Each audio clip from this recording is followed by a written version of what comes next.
Gloria a Dios, Dios les bendiga a todos. Gracias por participar de esta actividad. Sabemos que todo esto es con el fin del crecimiento espiritual de cada uno de nosotros.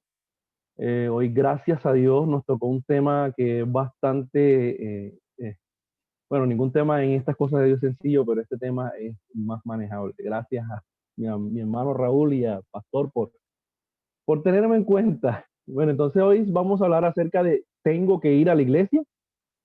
Eh, es una pregunta para todos nosotros.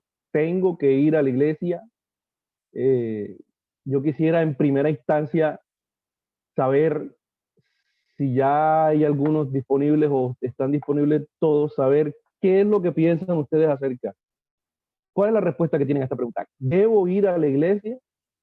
A ver, ¿quién me puede responder? ¿Quién puede decir algo? Unos dos o tres como para ir entrando. A Buenos ver. días, Hola. Hola. Sí, adelante. Bueno, yo pienso que sí debemos ir. Y lo pienso basada en la recomendación que nos hace Pablo en una de sus cartas, que dice que no tengamos por costumbre dejar de congregarnos como hacen algunos. Entonces, con base a esa recomendación, yo pienso que sí debemos asistir a la iglesia. Perfecto. ¿Alguien más comenta algo? Bueno, exacto, esa es una una recomendación bíblica estipulada por el Señor, pero pienso que, exacto, es un mandato, no dejar de congregarnos como algunos tienen por costumbre, pero quisiera adicionar también el hecho que es importante estar entre hermanos, y pienso que es una oportunidad que nos da el congregarnos, el poder compartir con los hermanos. ¿Por qué?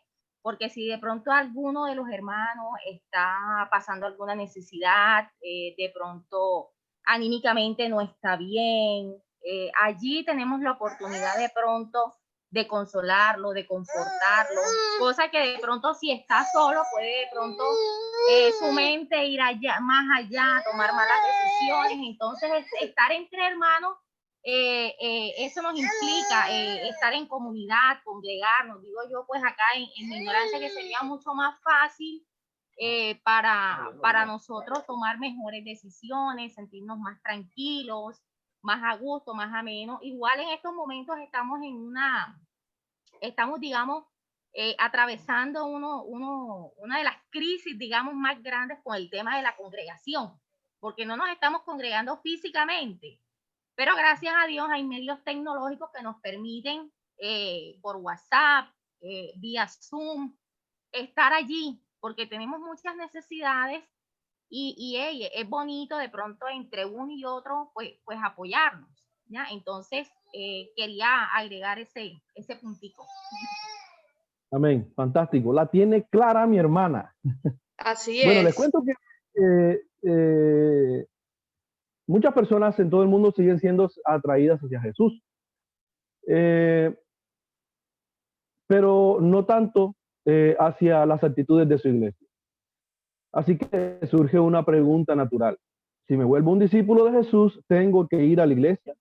La respuesta obvia y breve es, por supuesto que sí.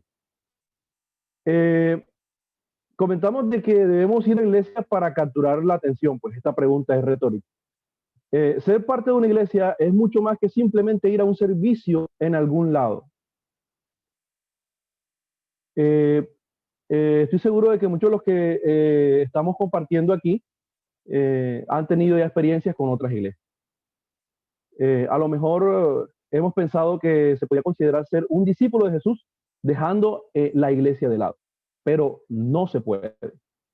Y esto es tan importante que será lo primero que trataremos en esta parte de esta clase.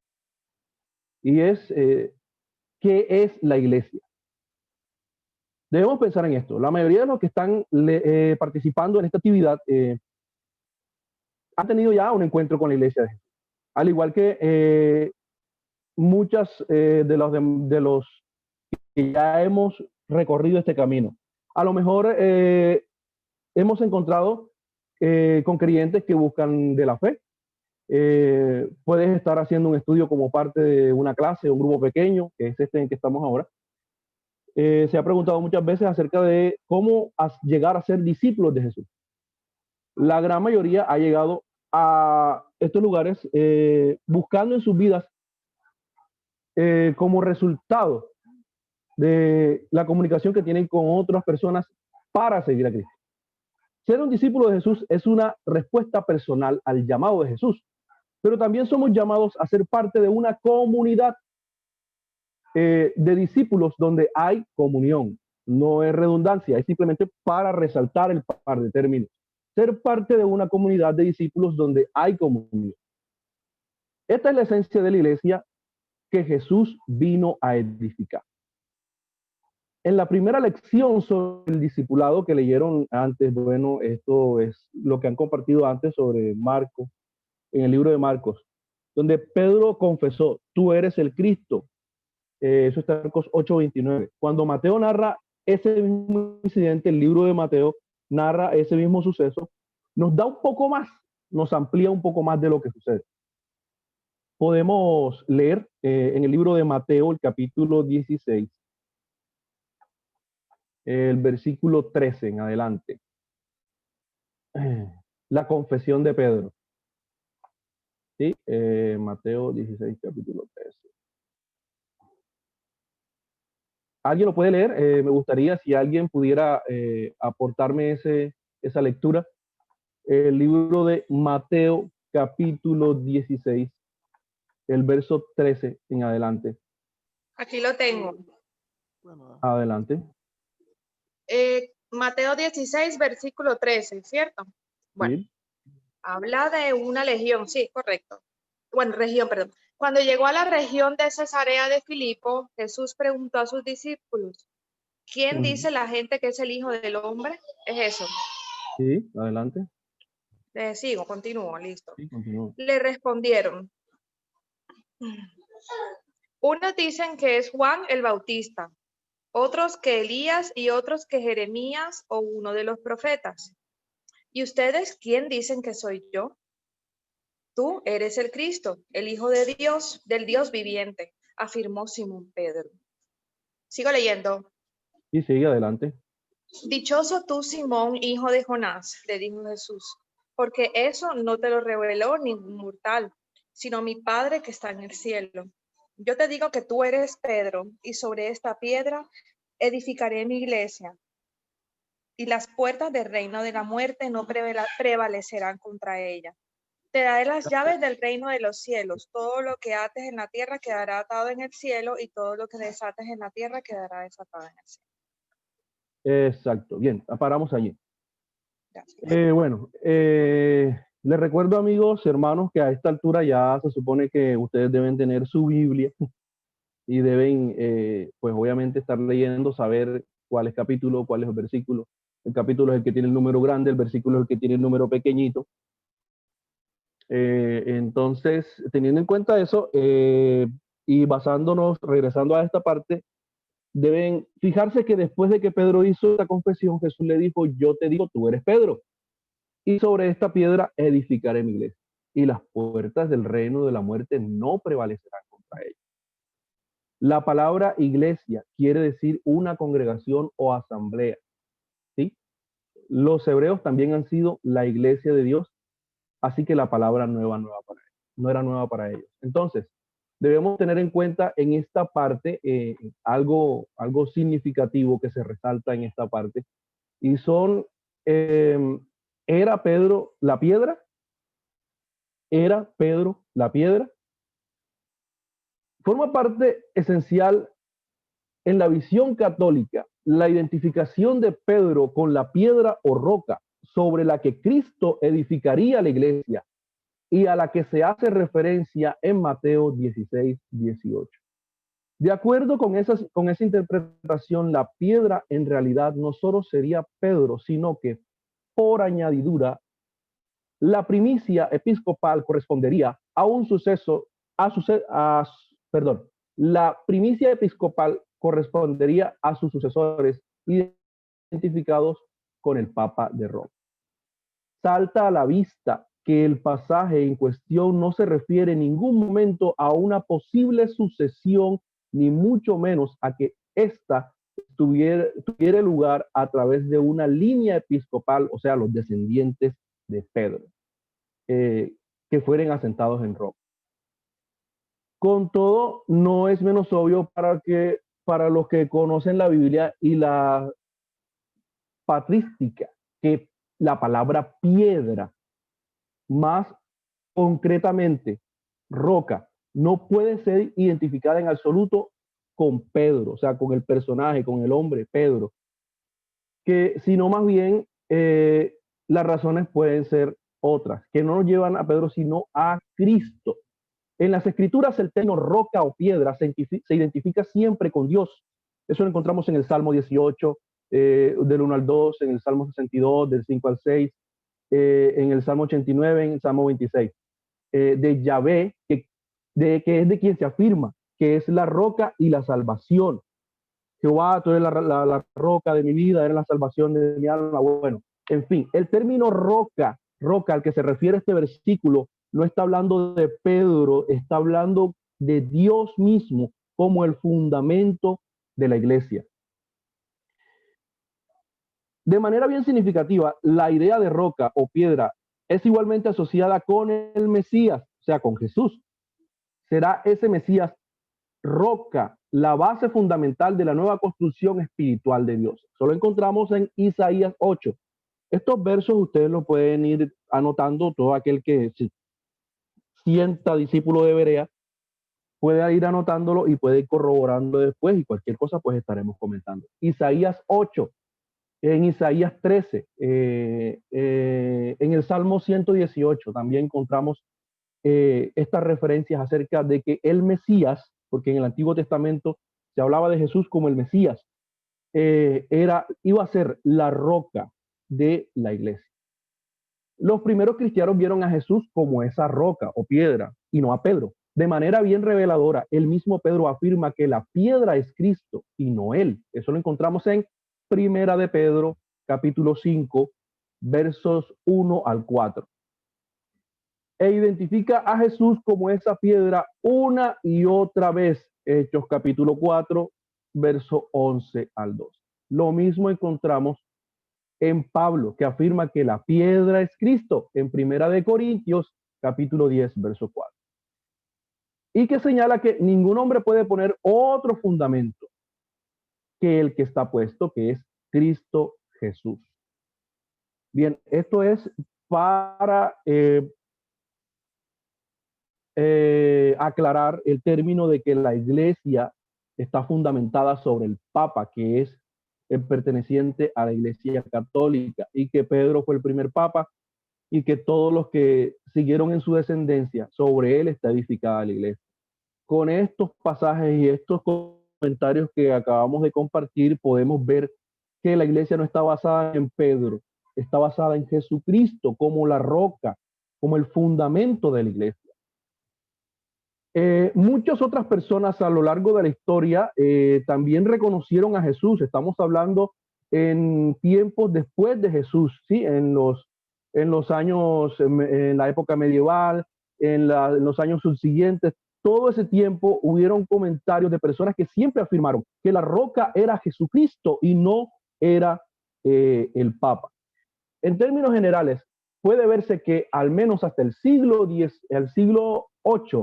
la opinión generalizada era que la piedra sobre la cual se fundamenta la iglesia no es Pedro, mucho menos sus supuestos sucesores en el episcopado de Roma, sino Cristo. Si acaso la fe en Jesús como Mesías e Hijo de Dios.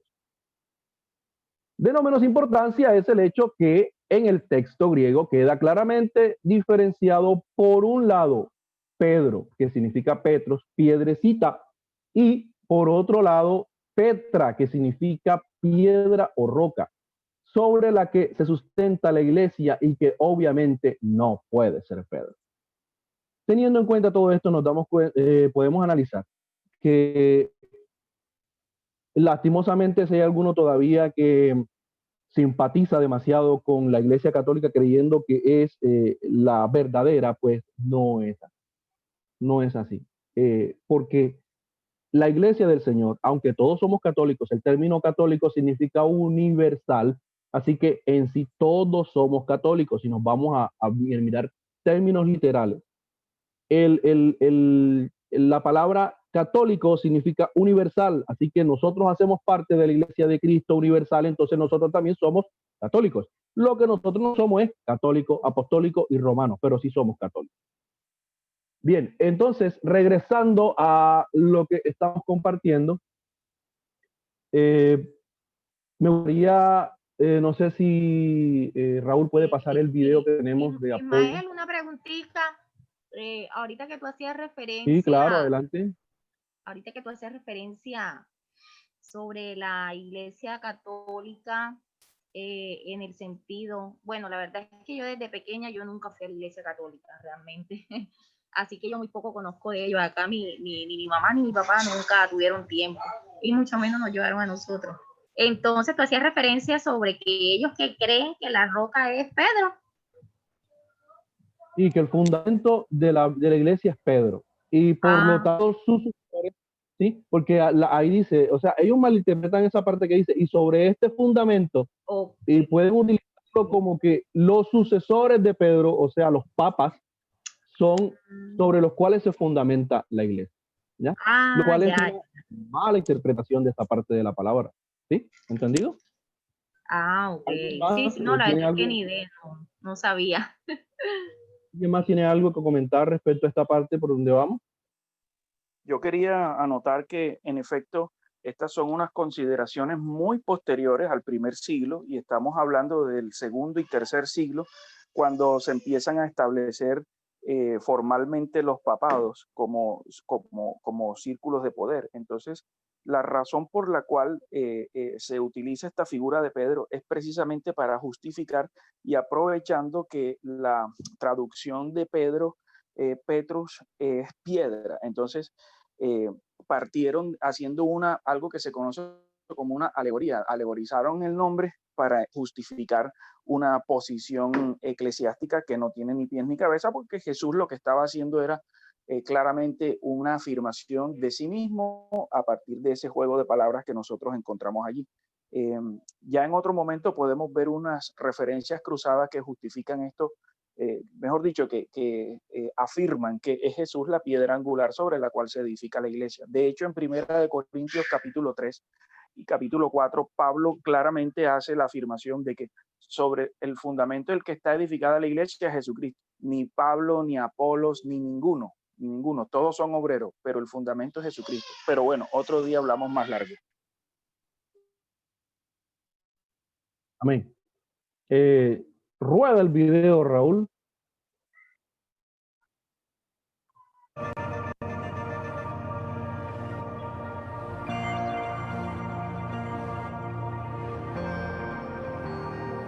Uno de los conceptos más distorsionados en nuestros días es la idea que mucha gente tiene acerca de la iglesia. Para algunos, la iglesia ha llegado a ser un centro de entretenimiento y la gente viene a disfrutar. Y la gente viene mayormente, más que a oír la voz de Dios, viene a gozarse con sus iguales. Y ciertamente hay un gozo en el Señor cuando nosotros somos una verdadera iglesia. Eso es muy diferente a que el propósito para el cual tú vienes a la iglesia es para ser entretenido. Por tanto, la manera como muchos miden la calidad de una iglesia es por cuánto ellos pueden disfrutar cuando vienen o que yo quería como a dicho lugar. Cuando en realidad, por lo menos personalmente, a mí me bautizaron pues en la iglesia católica, pues yo como creo que la mayoría un momentico, Raúl. Sí, Samir, cuenta, estábamos rodando el video, pero claro, cuenta. Pero por lo menos yo no tenía ese concepto de que en la iglesia católica tenían a Pedro como el fundamento de la iglesia. Yo lo entendía de otra manera. Yo lo entendía era de que pues a él Jesús lo nombró como la roca de su iglesia, en el sentido de que como, o sea, dentro de los 12, dentro de los apóstoles, él era, o sea, le dio como la potestad como de que fuera como el líder de todos ellos y si hicieran lo que él les ordenó, que fuera predicar su palabra alrededor de todo el mundo. Pero no tenía ese concepto de que la Iglesia Católica tenía el concepto de que el fundamento era Pedro. O sea, yo entendía que Pedro era como el líder de todos los apóstoles, era como lo veían a él como el líder, más no como que fuera el fundamento de la iglesia. O sea, el fundamento de la iglesia es Jesús. Eso era lo que quería como aportar.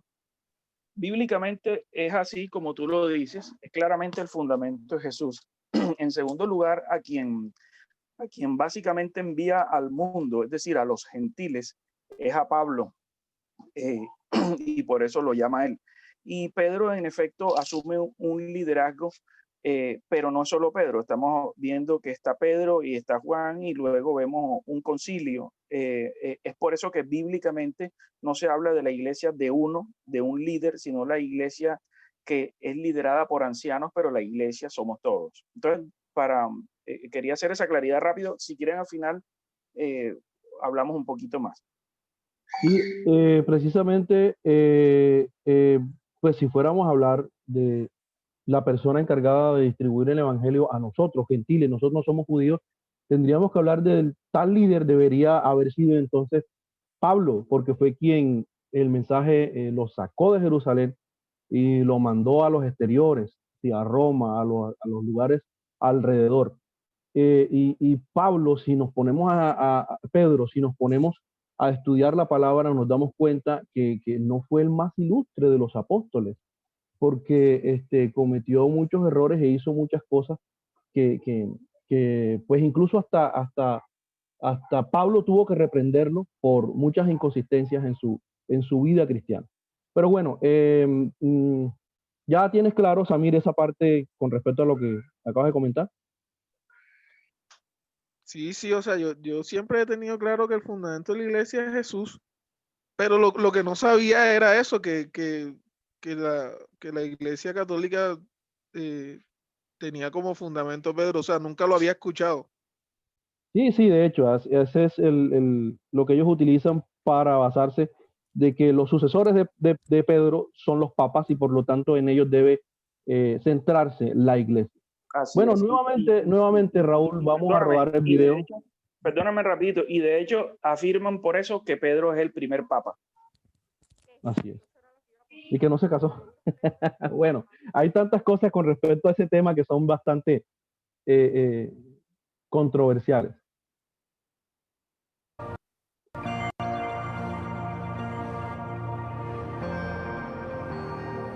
Uno de los conceptos más distorsionados en nuestros días es la idea que mucha gente tiene acerca de la iglesia. Para algunos, la iglesia ha llegado a ser un centro de entretenimiento y la gente viene a disfrutar. Y la gente viene mayormente, más que a oír la voz de Dios, viene a gozarse con sus iguales. Y ciertamente hay un gozo en el Señor cuando nosotros somos una verdadera iglesia, pero eso es muy diferente a que el propósito para el cual tú vienes a la iglesia para ser entretenido. Por tanto, la manera como muchos miden la calidad de una iglesia es por cuánto ellos pueden disfrutar cuando vienen o asisten a dicho lugar. Cuando en realidad la medida de una iglesia está dada por la centralidad de esa iglesia en la palabra, cuán cristocéntrico es esa predicación, de qué manera Dios es honrado y exaltado a la hora de adorarle y a la hora de exaltarle. Nosotros tenemos que recordar que el propósito número uno de la iglesia es la gloria de Dios. La manera primaria de cómo glorificar a ese Dios es exaltando su nombre, y no hay manera de hacer eso que no sea a través de la exposición de su palabra. Cuando nosotros hacemos eso, Dios se complace y visita a su iglesia. En el libro de los Hechos nosotros podemos ver claramente en sus inicios cómo Dios considera lo que la iglesia es. Para comenzar, en el primer capítulo vemos que descendió poder de lo alto, descendió el Espíritu Santo, de manera que el Espíritu tiene que estar presente en medio de una congregación si verdaderamente es iglesia. Por otro lado, en la medida en que tú sigues leyendo en esos primeros capítulos, tú te encuentras a estos hermanos que eran de un solo corazón, de una sola alma, de un mismo sentir, cómo ellos compartían el uno con el otro, porque cuando el Espíritu está morando en la vida de aquellos que ya han llegado a creer, Él los une y ahora hay una unidad especial disfrutada entre ellos. Tú puedes ver cómo esta gente estaban siendo bautizadas, puedes ver incluso cómo esta gente compartían el pan. La vida de iglesia involucra los sacramentos, el bautismo, la Santa Cena, pero puedes ver también cómo Dios nos dice al final del capítulo 2 del libro de los Hechos que Él agregaba a la iglesia aquellos que estaban siendo salvos. De manera que la iglesia es un grupo de personas redimidas por el Espíritu de Dios que conforman ahora lo que la Biblia llama la novia de Cristo. Y de esa forma nosotros comenzamos a entender que iglesia no es una institución, no es un grupo de personas que cantan, es básicamente gente de Dios redimida a precio de sangre, que cuando se reúnen a escuchar la palabra y luego van fuera a vivir dicha palabra, son capaces de hacer tambalear las puertas del infierno precisamente por el poder de Dios que mora en ellos.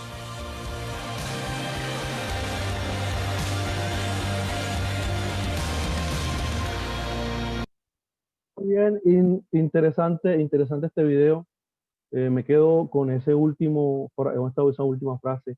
La iglesia es gente de Dios redimida por Cristo. Eso es lo que son todos aquellos que deciden acercarse, que se dejan tocar por el Señor, digámoslo de esa manera, y quieren hacer parte de una iglesia. Entonces, más que paredes, más que un lugar, la iglesia, eso es un concepto muy generalizado, somos nosotros los que estamos buscando la presencia del Señor, los que estamos intentando vivir una vida en comunión con el Señor y compartimos y crecemos en esta comunión. Entonces, hay algo interesante en la Biblia que yo quisiera agregar también, y es que el Señor siempre ha tenido un grupo exclusivo. Si nosotros vamos a la Biblia, vamos a encontrar un grupo exclusivo siempre, que es el que Dios ha tenido en cuenta. Si nos vamos desde los principios de los tiempos, el Señor creó a Adán y Eva, luego vinieron tantos sucesos, viene el diluvio y encontramos que Dios escoge a un grupo de 8 personas, que es Noé y su familia. No escogió a toda la humanidad, escogió solo a ese grupo. Más adelante podemos encontrar en pasajes mucho más adelante en que Dios escoge a Abraham y a su familia, a todos los que estaban con él, para hacerlos el pueblo de él. Ahí es donde inicia el pueblo de Israel. Mucho más adelante vamos a ver que ese pueblo, después de haber pasado por muchas cosas, llegan a Egipto. Se dice que eran alrededor de 400 personas las que llegaron a Egipto, pasaron alrededor de 400 años, salieron de Egipto y eran muchos más, pero siempre siguió siendo ese pueblo, un pueblo escogido. Cuando salieron de allí, ese pueblo vagó muchos años en el desierto, luego llegaron a la tierra prometida y se convirtieron en la nación de Israel. De ahí, bueno, después de tantos sucesos, tantas cosas, pero Dios siempre trabajó fue con ese pueblo, no porque fuera mayor que los demás, ni porque fuera más importante para los demás, sino porque fue el pueblo al que Dios amó. Siendo en consecuencia, pasando los años, el pueblo desobedeció, el pueblo hizo tantas cosas que desagradaron a Dios. Entonces, pues fue necesaria la presencia de Cristo para la redención de pecados. Y hoy en día sigue Dios teniendo un pueblo escogido para Él, y es la iglesia del Señor.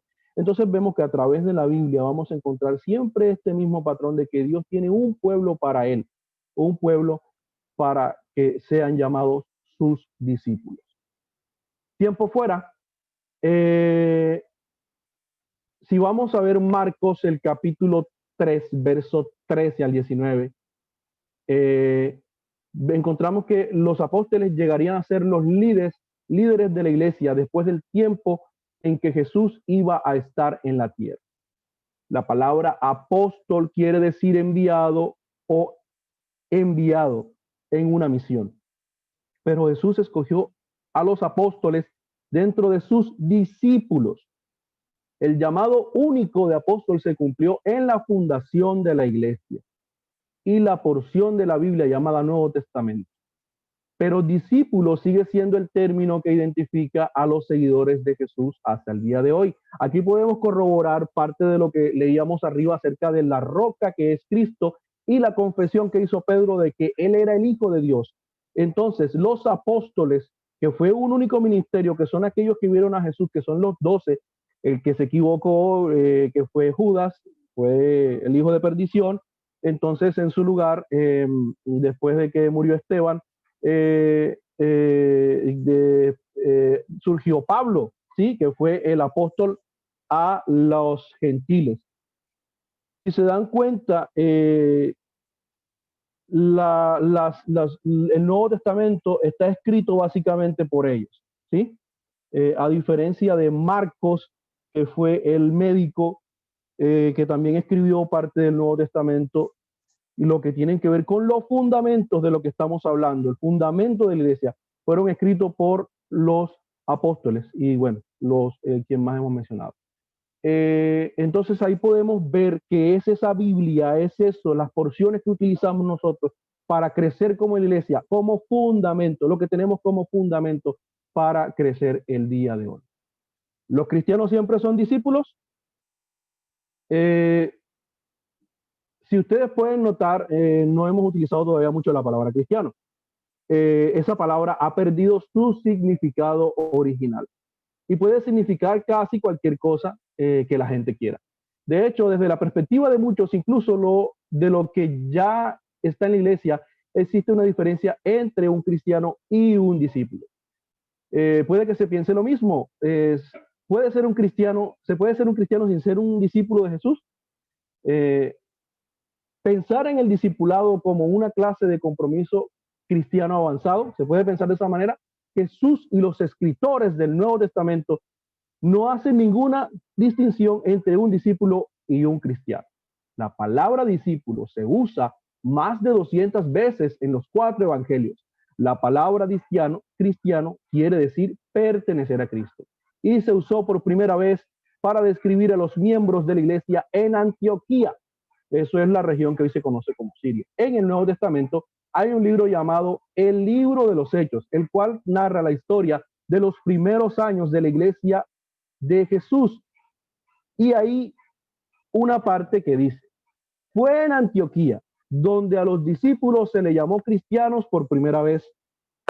Hermanos de Berea, Hechos 11:26, ahí encuentran esa parte.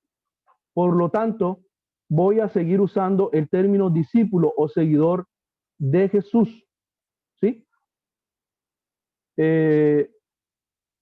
Pero no es un término diferente a cristiano. Cuando esa palabra se entiende correctamente, podemos ver que se aplica de la misma manera. Una iglesia cristiana es una comunidad de discípulos de Jesús. Estas comunidades pueden variar bastante en cuanto a estilos y tamaños, pero en esencia deben existir el compromiso de seguir a Jesús. Cuando una iglesia es una comunidad de discípulos de Jesús, está, perdón, me perdí.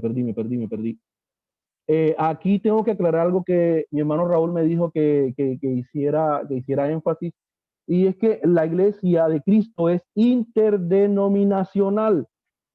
Hermano Raúl, yo quisiera que usted nos aporte esa parte que me dijo que quería aclarar. Raúl, ¿estás por ahí? Hola.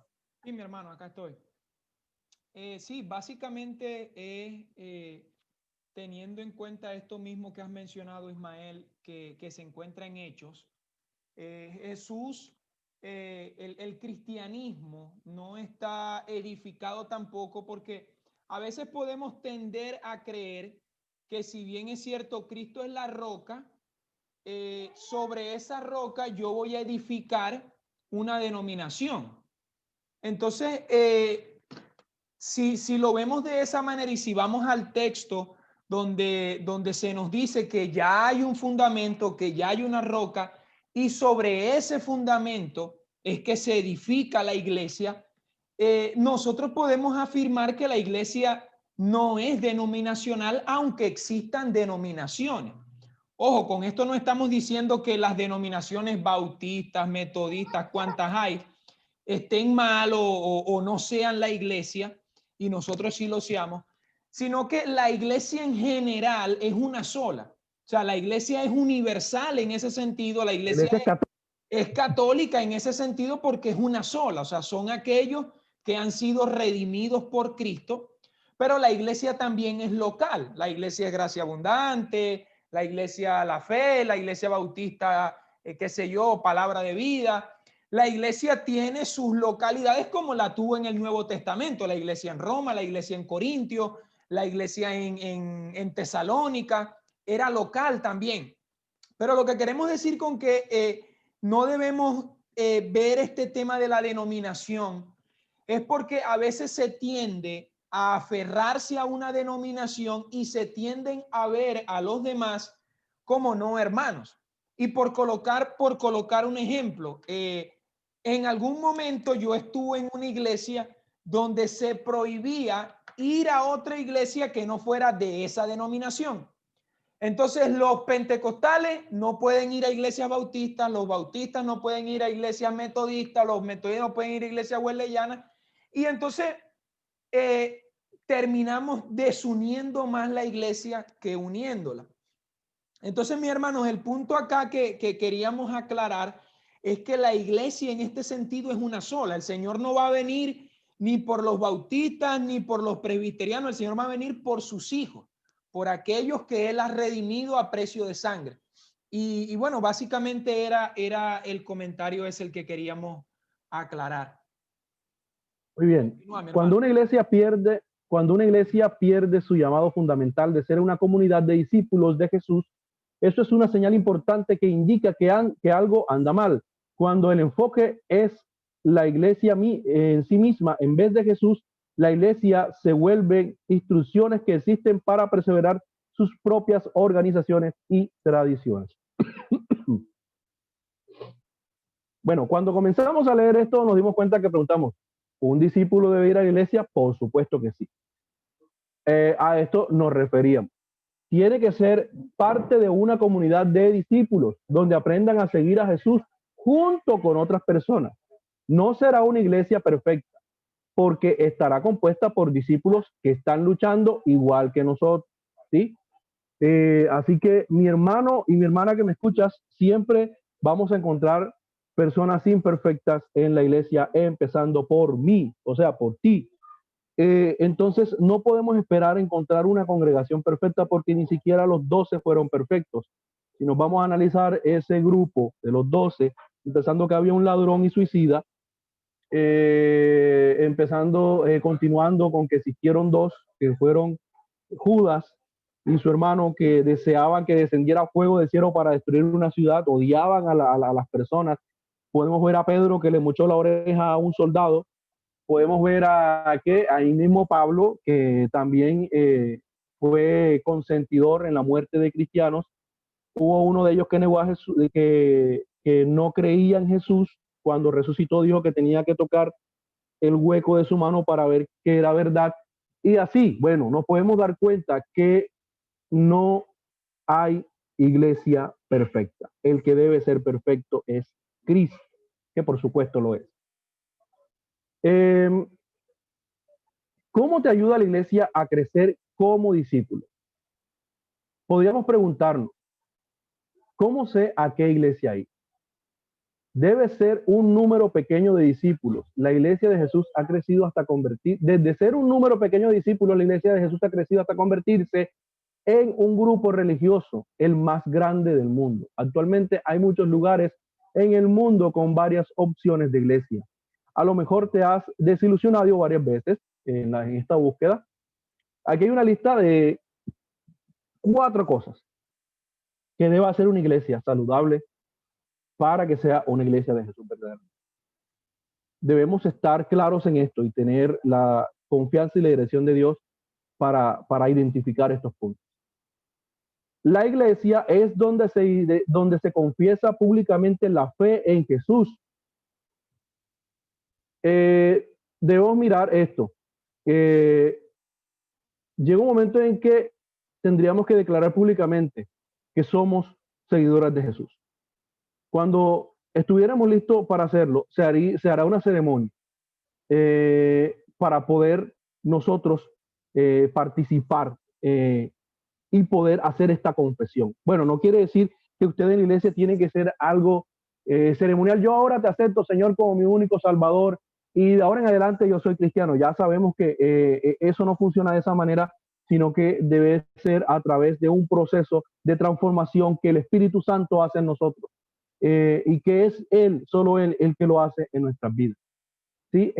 Pero entonces la asistencia al grupo, la congregación, es la que nos identifica a nosotros como cristianos, así como cuando usted va a su trabajo, a usted le dicen, usted trabaja en Argos porque usted va todos los días a trabajar en Argos, usted trabaja en, ¿qué le digo? En Olímpica porque yo voy todos los días a trabajar en la Olímpica. ¿Cómo usted se puede identificar siendo cristiano si no hace parte de un grupo cristiano? ¿Sí? Si no participa, si no está continuamente activo en ese grupo. A eso se refiere con que debemos estar compenetrados en esa ceremonia. Bien, podemos ver que en la iglesia es donde se debe confesar públicamente la fe en Jesús. Ahora, bueno, obviamente no podemos reunirnos, pero ustedes se pueden dar cuenta de lo que hemos estado ya en Iglesia Gracia Abundante o en alguna otra iglesia donde se predique la palabra como debe ser, que es allí donde expresamos nuestro amor por el Señor, nuestro sentido de agradecimiento, nuestra devoción, nuestra alabanza, nuestra glorificación al Señor. Es en la iglesia, es en el grupo, es congregados. Tú no puedes hacerlo todo solo, debes hacerlo en el grupo, ¿sí? Si confesáramos nuestros pecados, confesarlo quiere decir que debes compartirlo con los demás. Todos los demás deben ver que tú eres una persona arrepentida, una persona que está confesando públicamente su fe en Jesús. Es con otras personas. Los demás deben escucharlo, deben saberlo, para que de esa manera seas identificado como cristiano. Si la iglesia donde tú pretendes participar, y esta es pues obviamente Gracia Abundante, se practica esto, estás en el lugar correcto. ¿Sí? En la iglesia encontramos apoyo y alimento espiritual, ¿sí? Una vez alguien confesaba públicamente ser un seguidor de Jesús por medio del bautismo, se le daba la bienvenida para que se uniera al resto de la iglesia y participara en una cena especial que Jesús le dio a su iglesia. Muchas veces se conoce como Cena del Señor o la comunión. Justo antes de su crucifixión, Jesús estableció esta comida ceremonial para representar la vida espiritual de la iglesia. Bueno, esto es el pasaje que muchos ya conocemos, que es la última cena. De eso se ha hecho tantas referencias, se han hecho cuadros, se ha hecho tantas cosas. Mucha gente lo ve simplemente como algo bonito, pero es algo de mucha importancia, ¿sí? Y es esa última cena donde el Señor parte el pan y pues le da a sus discípulos y la establece como una ceremonia a través de la cual sería recordada su crucifixión y su resurrección para siempre. Entonces, debe ser reunidos que se debe hacer esto. Si una iglesia hace esto, es una iglesia que está siguiendo el camino correcto. A ver, vamos a leer en el libro de Marcos, el capítulo 14, versos 22 al 26. ¿A alguien que me pueda ayudar, por favor, con esta lectura?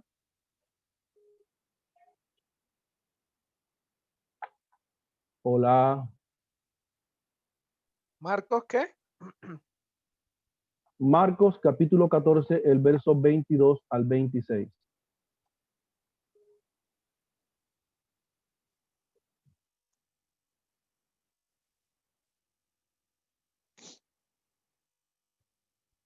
Mientras comían, Jesús tomó un poco de pan y lo bendijo. Luego lo partió en trozos, lo dio a sus discípulos y dijo: tómenlo porque este es mi cuerpo. Y tomó en sus manos una copa de vino y dio gracias a Dios por ella. Se la dio a ellos y todos bebieron de la copa. Y les dijo: esto es mi sangre, la cual confirma el pacto entre Dios y su pueblo. es derramada como sacrificio por muchos.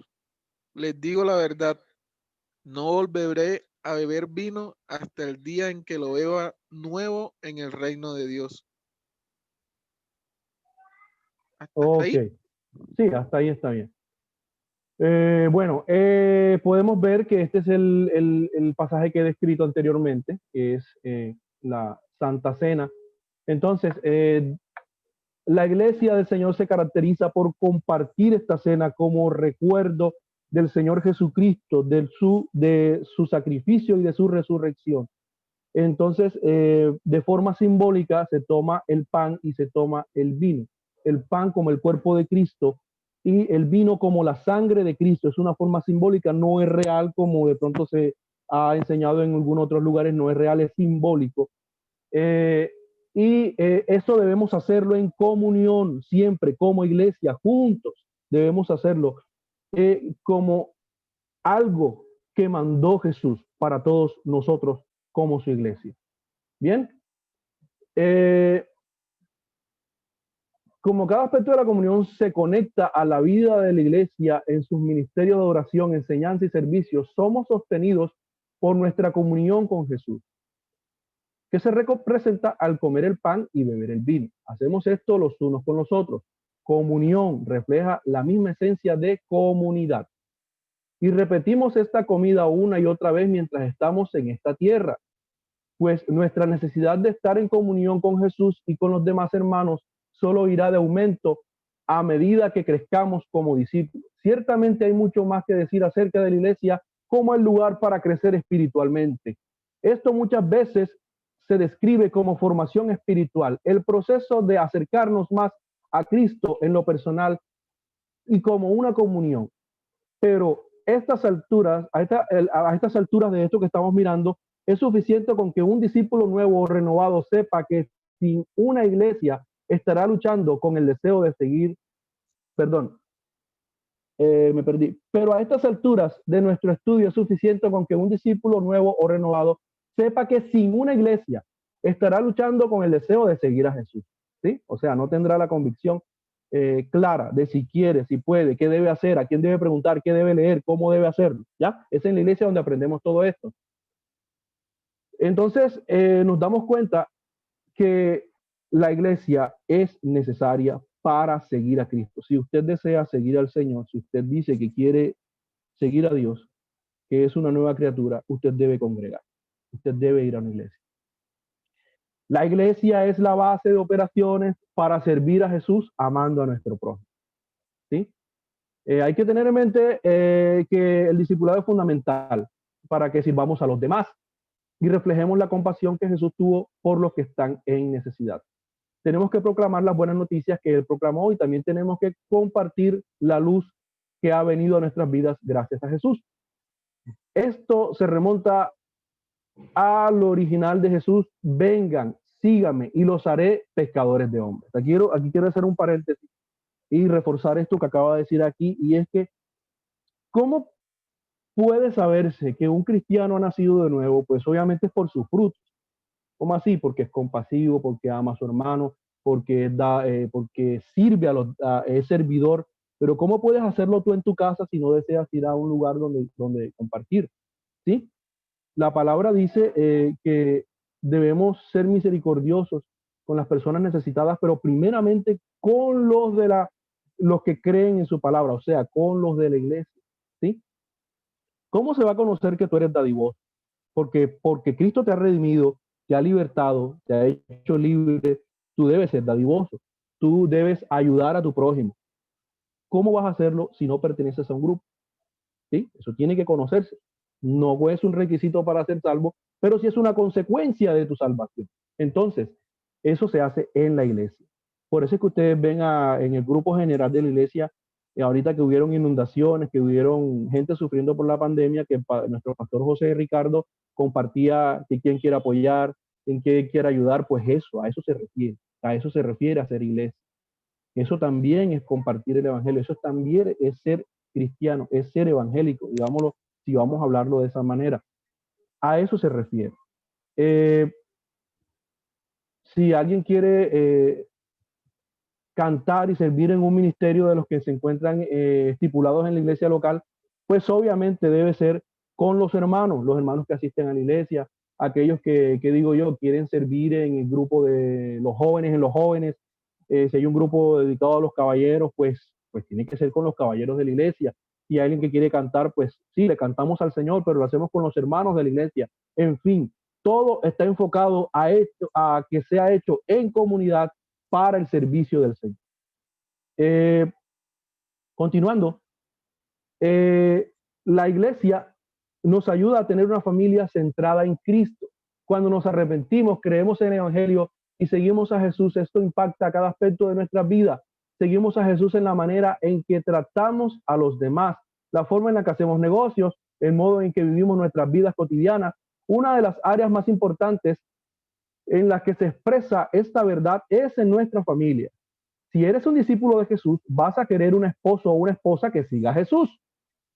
Si Dios te da hijos, vas a querer que esos hijos se unan a ti para que todos sigan a Jesús como una familia. Debemos tomarnos un tiempo para ver lo importante que era para Jesús el matrimonio y los hijos. ¿Sí? Entonces debemos tener en cuenta que, ¿cómo vas tú a aprender cómo portarte de una manera adecuada en el trabajo, en los lugares exteriores, en lugares que no tienen que ver con el grupo de iglesia? Solo a veces no lo podemos hacer, simplemente leyendo la Biblia solos no lo podemos hacer. Tiene que ser con alguien que nos instruya, ¿sí?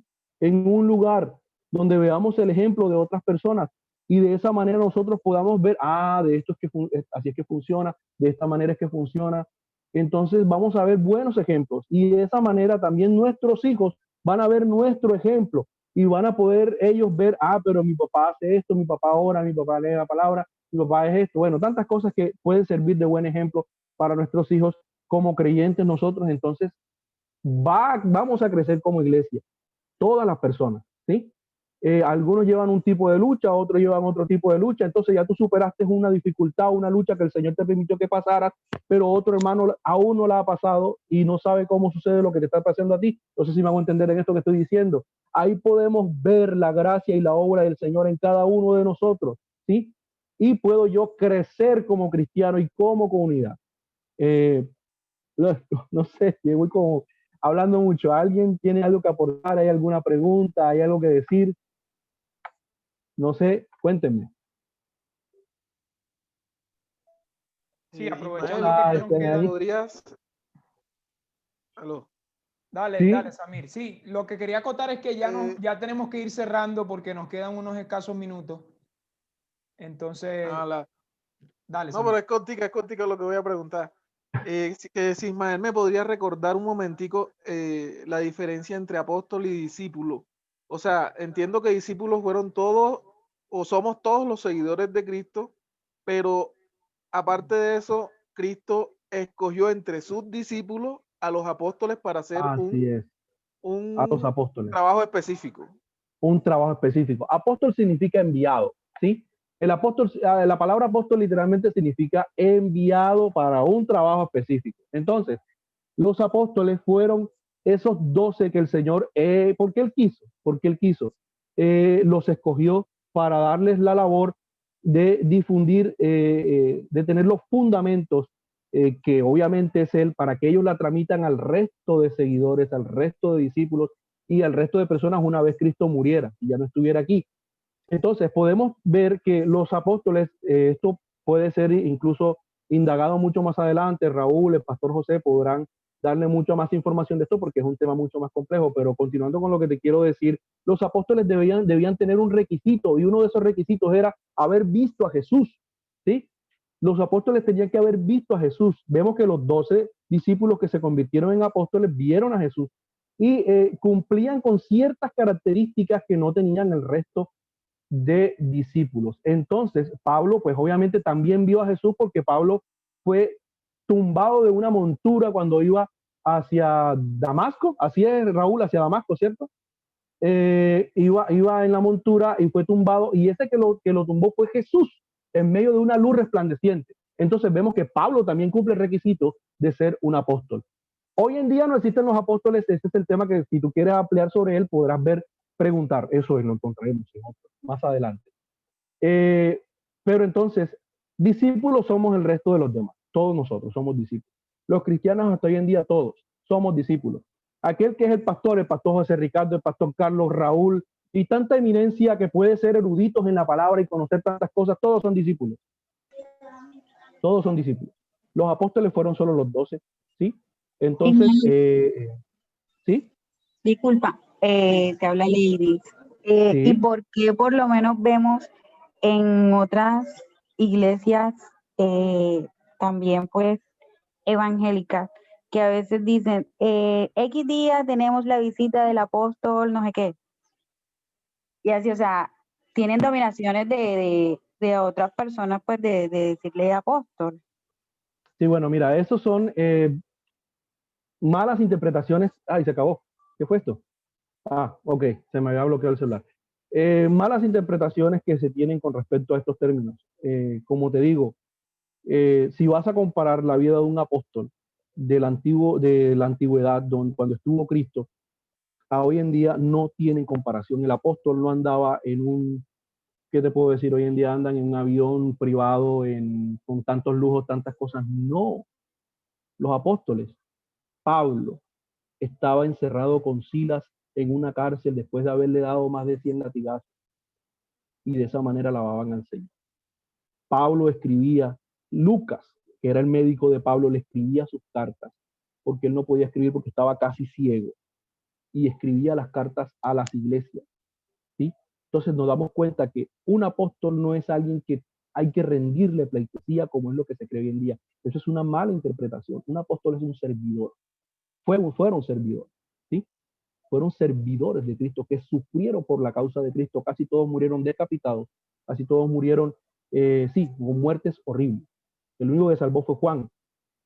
Pero aún así nos damos cuenta que es una mala interpretación de ese término y que hoy en día eso no funciona así. Ellos lo hacen así creyendo que es así, pero no es de Isma, Raúl, sí. incluso podemos ver en la introducción de cada una de las cartas de Pablo que siendo él el apóstol para las naciones, para los gentiles, él se hacía llamar esclavo de Cristo. O sea, el título que más le gustaba a Pablo era esclavo de Cristo. Y bueno, parece que el título que ahora más gusta es hijo del rey. Hijo del rey. Entonces, Así es. mis hermanos, Empoderados sí. somos los... Amén, amén. Sí, señor, sí, Raúl. Todo esto nos lleva a tener una centralidad en el evangelio y una centralidad en la palabra. Y bueno, Isma, te agradecemos por compartir este tiempo, por compartir este espacio. Nos quedaríamos cortos si quisiéramos abarcar todo lo que genera este tema. Incluso en la teología hay una rama que se clasifica como la eclesiología y es el estudio a profundidad de lo que es la iglesia. Entonces, bueno, mis hermanos, el resto de las preguntas lo dejaremos para el transcurso de la semana. Quisiéramos cerrar haciendo quizás otra aclaración respecto al tema, y es que muchos de los conceptos que Isma compartió hacen referencia a lo que se considera como la membresía de una iglesia. Nosotros somos miembros del cuerpo de Cristo, pero estamos llamados a ser miembros de una iglesia local. O sea, yo no puedo decir, bueno, como la iglesia es universal, mañana yo me voy a congregar acá en una iglesia que queda por aquí cerquita de mi casa. Y bueno, el jueves acompaño a una amiga que me invitó por allá por el Pozón y el martes voy para otra porque bueno, la iglesia es universal. O sea, podemos quizás verlo así, pero la Biblia nos enseña que existía una membresía, que los cristianos hacían parte de una iglesia local y estaban comprometidos con esa iglesia local y aportaban sus dones, aportaban sus talentos, aportaban sus recursos para el progreso de esa iglesia local. Entonces, mis hermanos, es importante hacer mención claro de esto, de que si bien es cierto, formamos parte de la iglesia de Cristo, estamos comprometidos, en este caso con Gracia Abundante, por el progreso de esta iglesia acá en Cartagena y bueno, cuando el Señor nos los permita en el barrio en el que estemos. Pero bueno, mis hermanos, quiero cerrar con una de las tareas que aparece en el manual y les queremos animar a que ustedes puedan escribir esta semana lo que ustedes han entendido y lo que la lectura de Marcos, recuerden que estamos leyendo el Evangelio de Marcos, entonces la idea es que ustedes puedan escribir en ese cuadernito, en esa agenda, en lo que tengan a la mano, lo que ustedes han venido entendiendo acerca de la iglesia. Dice, usa tu diario para anotar tus propios pensamientos acerca de lo que la iglesia debería ser y tus propias experiencias con la iglesia. Entonces les animamos a que escriban qué ha sido para ustedes todo este nuevo reto y algo más importante todavía, cómo en gracia abundante ustedes han sido edificados, cómo en gracia abundante el Señor ha hablado a sus vidas, cómo el Señor ha utilizado esta iglesia local para transformar su familia. Y lo último, responder a la pregunta que bueno, hoy nos dio tiempo de abarcar, y es la que aparece acá en el segundo párrafo del manual, y que dice, ¿de qué manera la iglesia te ayuda a crecer como discípulo? ¿De qué manera a Nasli, a Teresa, a Margarita, a Samira, a Mónica, de qué manera la iglesia te ayuda a crecer como discípulo? Entonces, bueno, mis hermanos, cerramos con esto, ya nos pasamos más bien del tiempo, ha sido de gran bendición y bueno, esperamos y todo esto pueda ser de edificación para sus vidas.